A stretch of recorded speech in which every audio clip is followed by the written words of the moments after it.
Olá, está no ar o Jornal Câmara Notícia nesta segunda-feira, dia 8. Confira os destaques da segunda edição.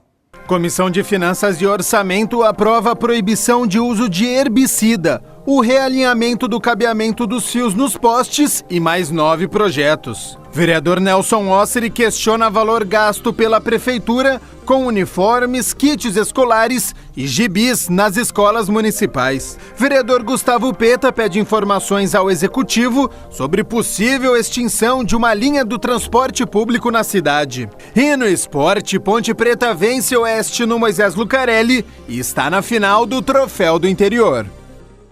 A proibição de uso de herbicidas foi uma das propostas que receberam parecer favorável da Comissão de Finanças e Orçamento na primeira reunião deste ano.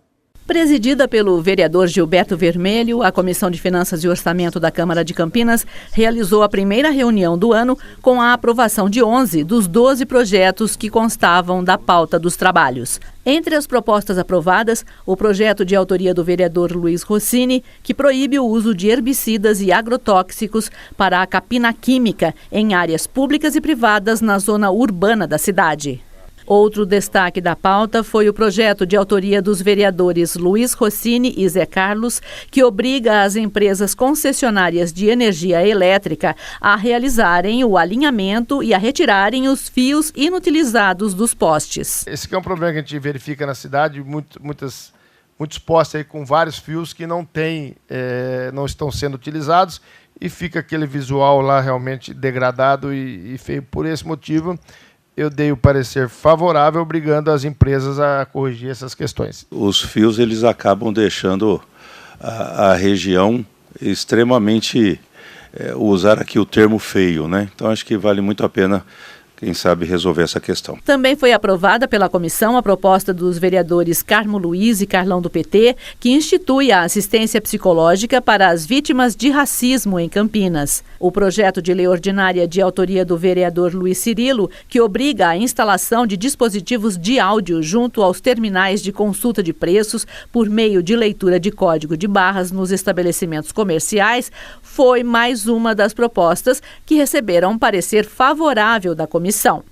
O único projeto retirado de pauta por solicitação de pedido de vistas do vereador professor Alberto foi de autoria do Poder Executivo, que dispõe sobre os critérios e os parâmetros de compensação ambiental para definir os termos de compromisso ambiental.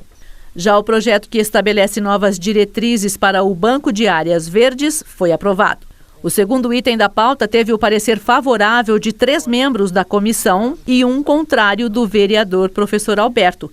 Trata-se do projeto de lei ordinária de autoria do vereador Campos Filho, que obriga os proprietários de postos de combustíveis a afixarem placa informativa proibindo o uso de aparelhos celulares em seus estabelecimentos. Eu acho que nós precisaríamos repensar a colocação de cartazes, tá? Então, por isso que eu dou meu voto contrário em relação a esse projeto especificamente, porque eu tenho tomado uma postura em ser contrário até que se cria uma regra, porque eu estou achando que está ficando muito perdido essa questão de cartazes em locais privados ou públicos.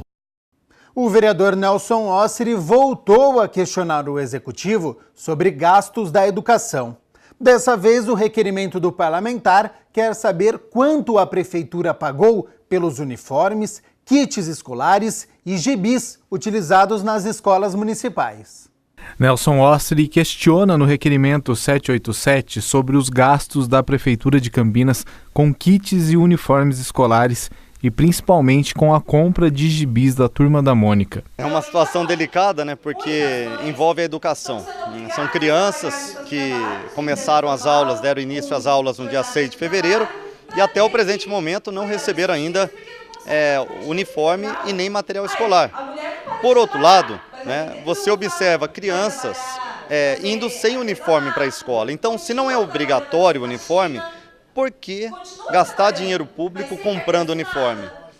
O que a Secretaria de Educação pode falar sobre entregar um caderno, uma mochila e um lápis como kit escolar para uma criança que não sabe escrever, que não está alfabetizada, de 0 a 4 anos. Sobre os gibis no requerimento, o vereador questiona os gastos na compra dos produtos entre os anos de 2016 e 2018.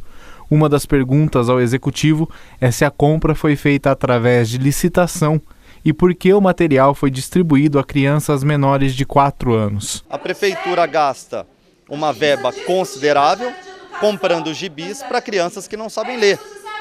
Então, esses gibis acabaram sendo constatados, que ficam largados na escola, na biblioteca. Alguns até voltam na mochila da criança, depois de uma semana o gibi ainda está lá. Os professores não sabem o que fazer com esse material, não pediram esse material. Ele não é lúdico, ele não desenvolve nada na criança, porque a partir do momento que tem palavras e a pessoa não sabe ler, né, pouco importa o significado de um personagem, de uma figura, de um desenho.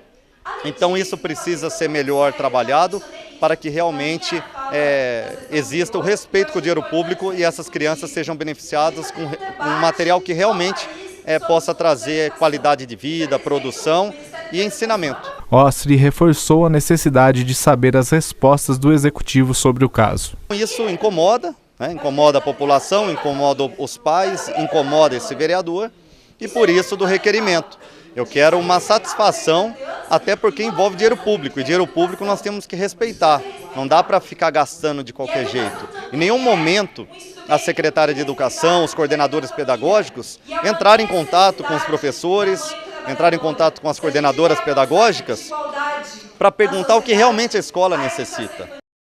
Durante a 17ª reunião ordinária, o vereador Permínio Monteiro protocolou um requerimento em que questiona a prefeitura sobre a presença de capivaras no Parque das Águas. O requerimento 793/2019 do vereador Permínio Monteiro, do PV, foi apresentado na última reunião ordinária, na quarta-feira, dia 3 de abril. O vereador solicita informações sobre o número de capivaras que hoje encontram-se no Parque das Águas, no bairro Jambeiro. Permínio diz ainda que os animais conseguem fugir e muitas vezes morrem atropelados. Atualmente elas estão agora fugindo do parque através de alambrado que está deteriorado. Tem locais que não existe alambrado ainda. E estão saindo para as avenidas. Diante disso, aconteceu 2 acidentes e houve a morte de 2 capivaras acidentadas com o carro. De madrugada, os moradores acabam encontrando com as capivaras nas ruas em volta ao parque. Segundo o vereador, a preocupação maior é com a febre maculosa, já que as capivaras são hospedeiros do carrapato estrela, causador da febre. Por isso, ele pede a transferência dos animais para outros locais. O coordenador do parque, o senhor Ivan, tem ali o cuidado de estar criando galinha de Angola, que ele levou para o local, levou muitas galinhas, tem pato, tem ganso, existe muita criação que são predador do carrapato. Porém, mesmo assim, existe essa grande preocupação e eu acho que com muita justiça tem que ser feita essa transferência de todos os animais de uma forma correta, veja bem, de uma forma correta para outro local e que possa manter a preservação das capivaras em outro ambiente natural para elas. O vereador Gustavo Peta quer informações da prefeitura sobre a possível extinção de uma linha do transporte público na cidade. Moradores dos bairros Abaeté e San Diego e usuários do transporte público municipal procuraram o gabinete do vereador Gustavo Peta para denunciar uma mudança na linha 410 San Diego Corredor Central, que pode acarretar na suspensão do atendimento a esses bairros. Assim, o parlamentar protocolou na Câmara um requerimento no qual pede informações da Prefeitura se existe algum plano de alteração na linha. Há uma informação no bairro, no Abaeté, no San Diego, em vários bairros que essa linha atende, de que essa linha será modificada e possivelmente até extinta. Então nós estamos fazendo um requerimento para perguntar se isso realmente vai ocorrer, quais seriam os motivos e quais seriam as medidas para superar o transtorno que vai causar. O vereador diz que a população daquela região já sofre com a falta de transporte adequado. Essa linha que é feita através de micro-ônibus, já deveria ser feita, na nossa visão, por ônibus maiores, porque os micro-ônibus ficam superlotados e há muita dificuldade, principalmente nos horários de pico. Então, nosso requerimento é perguntar se vai ter mudança e se há também medidas para melhorar a mobilidade urbana, o transporte desses usuários do São Diego, do Abaeté e dos bairros mais próximos. A Prefeitura tem o prazo regimental de 15 dias, que é prorrogável por mais 15, para responder aos questionamentos. Com o requerimento, o vereador Gustavo Peta quer esclarecer todas as dúvidas da população. Ele ressalta, no entanto, que a possível extinção, por enquanto, não passa de especulação. Uma informação dos moradores e que a gente quer, primeiro, entender, saber se é real e, se for, qual o motivo, porque há muita preocupação entre os moradores dessa possível extinção. 3 cisnes nasceram no Bosque dos Jequitibás. E agora que estão quase na fase adulta, a repórter Graziele Gerondi foi acompanhar 2 procedimentos que as aves tiveram que passar.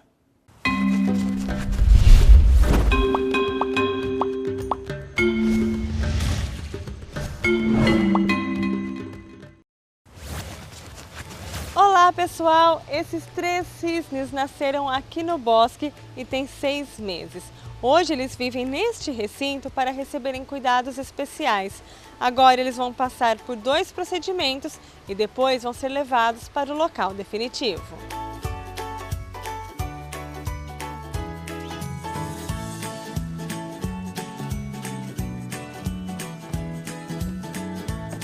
Mas antes, vamos conhecer um pouco desses animais. O cisne é uma ave aquática e, por este motivo, tem algumas características que propiciam a viver a maior parte do tempo na água. Ele tem as patas adaptadas, as patas são verdadeiras nadadeiras, né? Elas têm membranas entre os dedos para propiciar que o animal possa nadar. Tem também uma plumagem muito densa, que possibilita ao animal um isolamento térmico e também a flutuabilidade, ou seja, capacita o animal a ficar muito tempo na água e poder flutuar. E não é só, o bico também tem uma função importante para essas aves. O bico dos anatídeos, né, o bico dos cisnes de um modo geral, ele é composto de pequenas lâminas transversais, centenas de pequenas lâminas transversais que têm a capacidade de filtrar a água dos lagos, dos rios, também a lama e o lodo. E é dessa água e desse lodo que eles retiram os seus alimentos. O primeiro procedimento pelo qual os animais passam antes de ir para o recinto definitivo é a microchipagem. A microchipagem é uma forma de identificação dos animais. As aves podem ser identificadas até com anilhas ou outros tipos de marcações. Mas o microchip é uma marcação definitiva e que tem sido usada pelo zoológico. Na sequência, os filhotes tiveram uma amostra do sangue retirada para um exame de DNA, que vai ser encaminhado a um laboratório de São Paulo. Para tentar identificar o sexo desses animais, uma vez que os cisnes não apresentam aquilo que se chama dimorfismo sexual, ou seja, uma diferença evidente entre macho e fêmea. Então, basicamente, eles têm a mesma estrutura, a mesma coloração de penas e você não consegue identificar o macho da fêmea. O mais fácil é recorrer ao exame de DNA, que vai identificar se o animal é macho ou fêmea. Depois que o material foi coletado, é o momento de eles conhecerem um novo recinto. O local mais espaçoso trouxe até mais alegria para as aves. Ele estava no recinto provisório, que é um lugar que nós mantemos o cisne enquanto eles são filhotes, até para protegê-lo de predadores, protegê-lo também das questões da natureza e ter um controle melhor de alimentação, etc. Agora que eles já estão aí com basicamente 6 meses de idade, então eles já estão com condições de irem para o recinto definitivo e com os outros cisnes e outros animais que tem na lagoa. Os cisnes vão ficar com a coloração branca quando atingirem a fase adulta. Se você deseja ver os cisnes de perto, é só ir até o Bosque dos Jequitibás. E se você tem alguma sugestão para o El Bicho, é só entrar em contato com o nosso WhatsApp. O número é o 998110260. Até mais!